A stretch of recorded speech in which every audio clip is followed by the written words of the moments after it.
Welcome to Modern Monarchy. This is, it was going to be a review of the Heart of Invictus. But really the only thing I have to say that is a review of the Heart of Invictus, is that it's pretty good.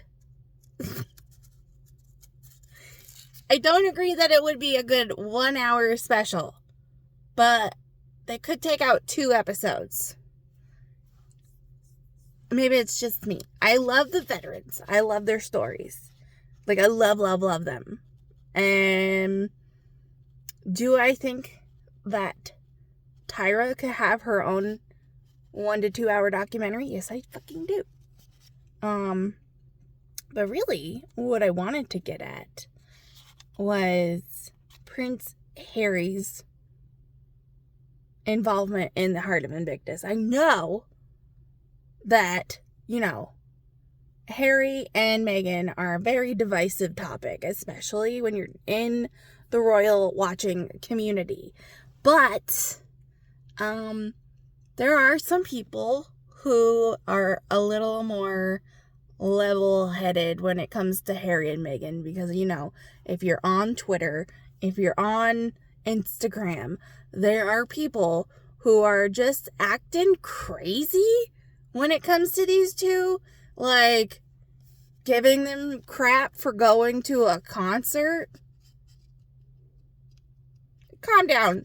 I'm just saying, I also don't agree with a lot of the decisions that these two make. But if we want to look like the sensible ones, we cannot be acting like sugars out here. This is ridiculous. But I do have to say that sometimes the more level-headed people just kind of throw Invictus to Harry and just, give him that bone. Just, he needs to have something good and positive, and this is good and positive. And I would agree if he was still a royal, but he's not, okay? The only thing that makes me like the royals more than celebrities when it comes to charities, foundations, things where you just basically show up to some meetings and usually you just show up and make everybody's day. That is the royals' job. They represent the entire nation, and so they have to kind of be everywhere all at once. And so you aren't going to have a ton of time to devote yourself to every cause and everything that you are a patron of. And I'm sorry if the camera is moving a lot. I'm trying to hold it up. I was going to do this yesterday, but I forgot my notes. And then I was going to do this today, and I forgot my camera. So we're just doing great. And I would do this horizontally, but I don't like when the camera that's now up here is over to the side. And then I keep checking my face to make sure that I'm somewhere center of the frame. And I just look like I'm looking over there all the time. So if you have a problem with that, you can comment for engagement. That is fine with me. Yeah, but the main problem here is that I'm watching this documentary and I cannot help but have an icky feeling that we're just watching these people be extraordinarily vulnerable. Not only about their injuries, visible and invisible, from war, but their entire life story. And how Invictus is the only thing keeping them alive. And then that raises a lot of questions with me about how, and this is getting off topic entirely, but it raises the questions of, what happens when these people can't physically do the Invictus Games anymore? What happens for the thousands of people that apply for Invictus that don't get in? What happens for people who are dealing with all the same issues but sport is not something that gets them up and going. And then I spiral thinking about the fact that our countries are out here having war and not taking care of the veterans when they get home. If this is the state that they're in, the fact that I can say that, you know, he was one of the 22 a day, and a lot of you know exactly what I'm talking about when somebody unalives themselves. I guess that's what we say on YouTube. The fact that that's a thing, 22 a day. And we spend, I believe we spend the most amount of money on our defense in this country. And yet, we have a ton of veterans just trying to get into the heart of Invictus. Just trying to get into Invictus so that they have a sense of purpose. Don't even get me started on the fact that I hate war in general. And I hate that there are people in this world that cannot solve a conflict without fucking killing people, hurting people. And some of these people are in charge of entire nations. Okay, so we have officially gotten way off topic. But back to the icky of watching these people be so fucking vulnerable. And do they get compensated for this? Now, I can understand if you're doing a documentary, you're bringing awareness to injured veterans, which I don't know we needed awareness. And I'm aware. Okay, whatever. We're bringing awareness to injured veterans and the good that Invictus does. So give your money to Invictus. I understand that if you're doing a documentary that you need to pay the people that make the documentary, especially when they're this good at it. Not saying that you shouldn't pay people who aren't good at it. But I am saying that they did a really good job of making me fall in love with the people that we were following on the show. But what does Harry do?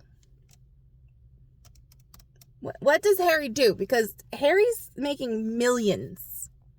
Harry's making more than the people who are actually making this documentary happen. To do what? Now, granted, I don't see everything that happens in these meetings that he shows up on with the people running the whole show. And by the show, I mean Invictus. We don't see the whole meetings, but it doesn't really look like that he's showing up with a notebook. Doesn't look like he's coming to the meeting with ideas. Doesn't really look like he's spearheading anything. In fact, to make the whole Invictus game thing happen to begin with, he wrote in spare about how he just convinced the guy from the 2012 Olympics to don't retire right now. You should do this. It's going to be like the Paralympics, except they need it in 10 months. And I feel like that story was in there to make, because Harry felt smart. Like he convinced some guy to get out of retirement, and that makes him smart. And it's just kind of shitty. Like, you could have just asked the guy, well, congratulations on your retirement. You did a great job with the Olympics. Do you know other people who could help me with this? Oh, by the way, I need this done in 10 months. Basically, he just had an idea and then got other people to do it for him. And then he shows up and makes a speech, which probably somebody else writes. And that's still what happens with Invictus, except now he's not a royal. He just shows up at these meetings on Zoom. Everybody reports to him. And then he goes, okay, just let me know when to be there. I'll make sure I have somebody write me some speeches and I'll show up. And then he does show up and he's like the good time guy. He just like wants to make sure everybody's having a great time, which is great. When he's there, when you see him, especially at the Invictus games that was happening right now, you can see that this is lighting him up. He is having a blast. He loves making people's day. Does he need to get millions and millions of dollars for this? Or maybe he could find somebody to be creative, or, I don't know, get a skill. Just get a skill. Do I have any other notes?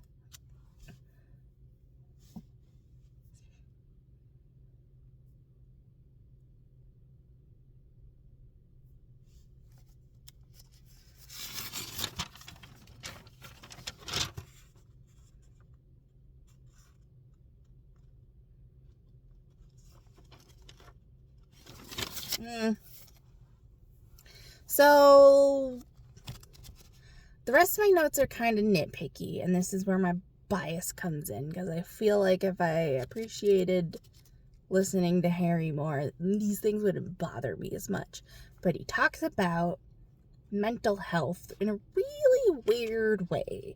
In a way of like someone who doesn't have a firm grasp on it, and so he's just gonna constantly twist and turn and come up with a new way of talking about it every 5 seconds. For example, when he talks about mental health, he prefers to talk about mental fitness. He does not want to talk about mental illness or any sort of invisible injury when it comes to him, because it makes him feel less than. And I can understand that. And from a mental health perspective, you don't want to try to work on your mental health feeling less than from the get-go. But like, I feel like talking about how we're talking about mental health is kind of wasting time. I feel like he does this in his therapy appointments. He must, because he brings this up all the time. It's not mental illness. I want to talk about mental fitness if we have to talk about it like that. That's cool and all, except for when you got up in front of the vets and talked to them about their own invisible injuries and mental illness. So like, either somebody else wrote your speech and you did not proofread, or it's okay to talk about mental illness when it's somebody else, but when it's about you, then it's not a mental illness. I'm working on my mental fitness. I also find it interesting that most of the time when he does talk about mental health, he talks about it from kind of a perspective of like, I've worked on my mental health and this is what you need to do. Kind of like he is the image of the archetype, if you will, of peak mental fitness. And I'm not entirely sure that's true. But that quickly goes away when he is face to face with a vet in Invictus, in Heart of Invictus, who wanted to have like a one-on-one with him and just like thank him for the Invictus games in general and tell him how much he admires him and stuff, and like, you really get us because you're one of us. And that's the only time I've heard Harry tell somebody like, I actually cannot fully understand your issues. And then goes on to talk about his trauma from the death of his mother, which goes into a whole nother thing with me thinking about Harry, mental fitness, and war, where in Spare, he does briefly mention that he kind of appreciated that in war, he could blow up guys on mopeds, on little motorbikes, because they remind him of the paparazzi. And you just see over and over again in Spare how when Harry's not on tour, he wants to be on tour. When he is on tour, he wants to be in the Apache helicopter. When he's in the helicopter, he wants to be allowed to blow people up. And when he's finally allowed to blow people up, it's not enough people. It's not a big enough bomb. I'm just wondering if your therapist has gone over the aggression issues associated with the paparazzi and the death of your mother, because it doesn't really sound like you've gotten a grasp of that, because you then tell us that you like being in war because you want to take out the bad guys so they can't take out the good guys.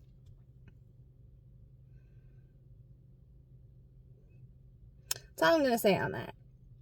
I'm not his therapist, but I do feel like you have some aggression issues that need to be addressed.